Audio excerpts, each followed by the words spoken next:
आपल्या पराक्रमाची गाथा लिहिली. पण इंग्रजांविरुद्ध स्वाभिमानाने उभे राहिलेले दोन व्यक्तिमत्व म्हणजे कित्तूरची राणी चन्नम्मा आणि संगोळी रायण्णा. ही कथा आहे स्वराज्याची, शौर्याची आणि आपल्या मातृभूमीसाठी शेवटपर्यंत लढण्याची.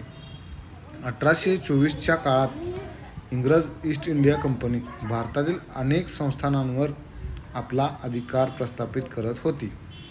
त्याच काळात कर्नाटकातील कित्तूर हे एक महत्त्वाचे संस्थान होते. कित्तूरच्या राणी चन्नम्मा यांनी इंग्रजांचे वर्चस्व स्वीकारण्यास स्पष्ट नकार दिला. राणी चन्नम्मा यांचे पती राजा मल्ल सर्जा यांच्या निधनानंतर संस्थानाच्या वारसाचा प्रश्न निर्माण झाला.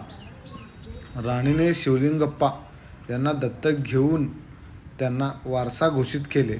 मात्र इंग्रजांनी हा निर्णय मान्य केला नाही आणि कित्तूरवर आपला अधिकार सांगण्याचा प्रयत्न केला. राणी चन्नम्मांनी इंग्रजांना ठामपणे विरोध केला आणि इथून सुरू झाला कित्तूरच्या स्वातंत्र्याचा संघर्ष. राणीच्या सैन्यातील एक अत्यंत धाडसी योद्धा म्हणजे संगोळी रायण्णा. संगोळी रायण्णा हे केवळ कुशल योद्धे नव्हते, तर राणी चन्नम्मांचे अत्यंत विश्वासू सहकारी होते. त्यांनी इंग्रजांविरुद्धच्या संघर्षात महत्त्वाची भूमिका बजावली. 1824 मध्ये कित्तूरवर इंग्रजांनी हल्ला केला. राणी चन्नम्मा आणि त्यांच्या सैन्याने इंग्रजांना जोरदार प्रतिकार केला. सुरुवातीच्या संघर्षात इंग्रजांना मोठा धक्का बसला, पण इंग्रजांनी हार मानली नाही. त्यांनी मोठे सैन्य घेऊन पुन्हा कित्तूरवर आक्रमण केले. परिस्थिती कठीण होत गेली आणि शेवटी राणी चन्नम्मांना इंग्रजांनी कैद केले. परंतु संघर्ष तिथे संपला नाही. राणी कैद झाल्यानंतर संगोळी रायण्णांनी इंग्रजांविरुद्धचा लढा सुरूच ठेवला. रायण्णांनी पारंपरिक युद्धापेक्षा वेगळी रणनीती वापरली.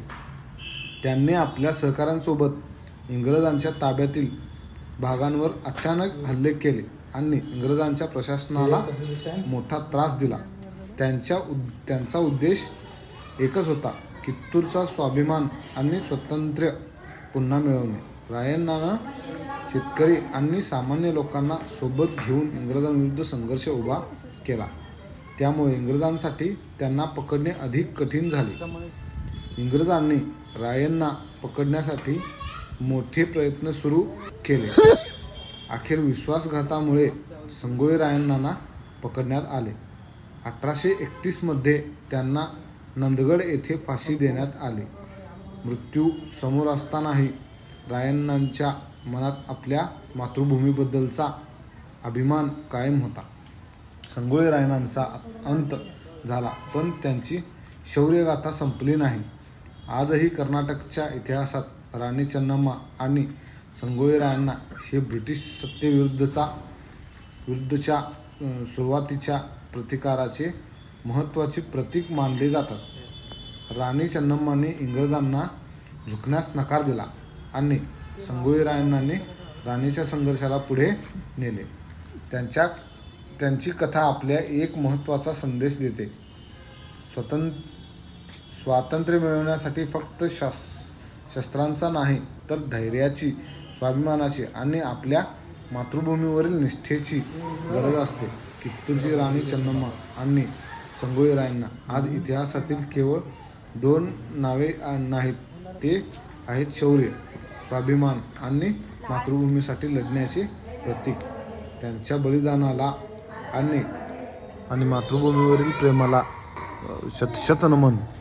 यामध्ये असे दर्शवले आहे की इंग्रजांनी फाशीची शिक्षा कशी त्यांना सुनावली, त्यानंतर फाशीचे ठिकाण हे देखील दर्शविले आहे.